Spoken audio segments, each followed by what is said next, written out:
A very good morning to all the students of class 6. My name is Prerna and I'm your English teacher. And today, from your English book Skyline, we are going to be reading chapter number 15. See, one of the greatest blessings that a human being has is to be literate, to be educated. But there are some who are not able to attain this education. While some live their life the way it comes, there are others who strive to achieve in life. There are others who maybe at a later stage decide to achieve something that they wanted to, or they learn up a new skill. So this story, this chapter is about a girl, about a lady who at a uh, at a very young age could not attain education. But how this lady at later stages in her life became educated, how she learned to read and write. So this is chapter number 15 of your book, and the name of the chapter is No Longer Helpless.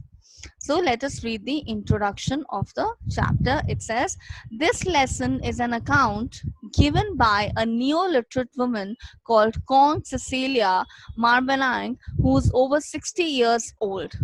So imagine this lady who after the age of 60 learned to read and write. Neo-literate means someone who has who's newly become literate, who's recently learned how to read and write. I was lost, but literacy found me.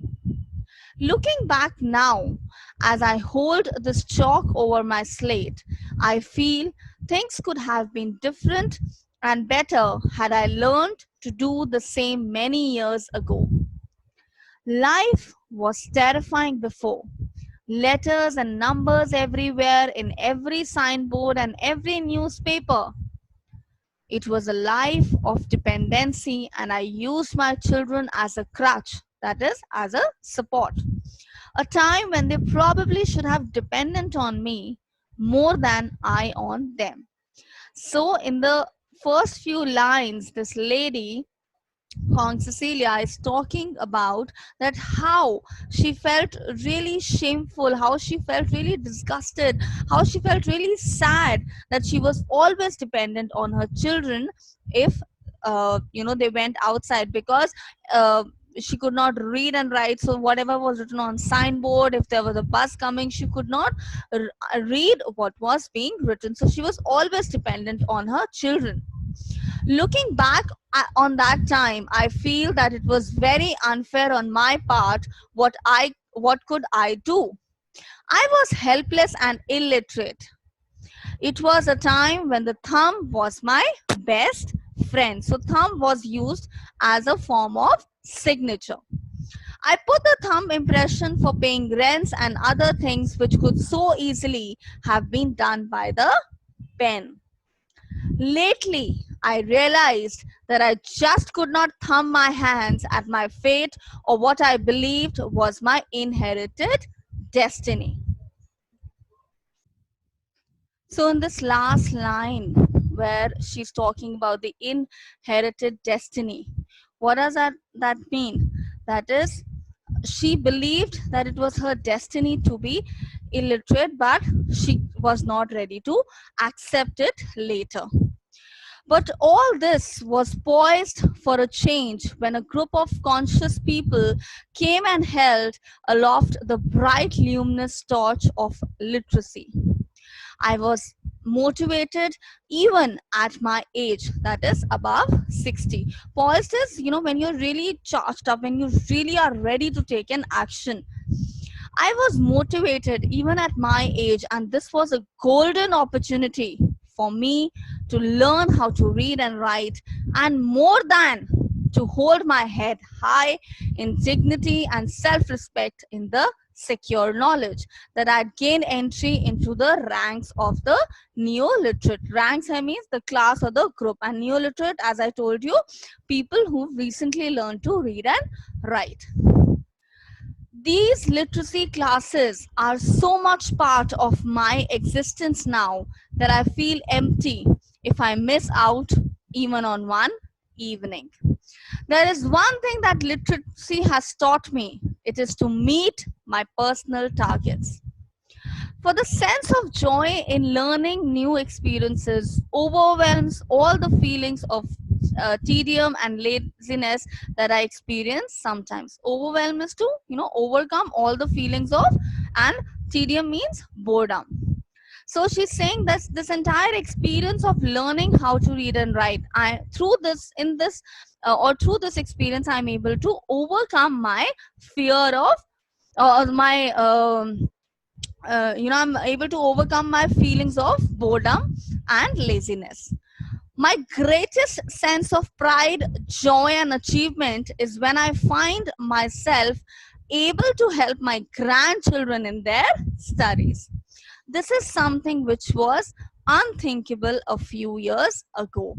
Unthinkable and unimaginable. Out in the world, in the streets where I help out at a local tea shop, I'm able to maintain calculations and to draw up a rough and ready budget for my daily expenses. Earlier, I used to ask people to write their expenses in my bill book. Many a time I was underpaid, cheated, and the only way I could keep the track of the money that was owed to me was identifying such people by a beard they kept, a mustache they sported, their hairstyle, etc. Today, even at home, I'm able to calculate my savings, put in the bank, make estimates, and generally it has helped me to live a life of honor and self-reliance, and not one of debt and perpetual dependence. What is the meaning of the word perpetual? It means lasting for a long time. So now she's saying that I am free of all the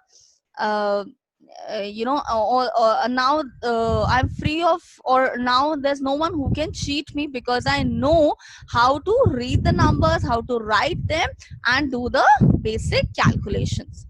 I need not rely on other people to write and read for me. I need to spend uselessly to get these things done for me. Why?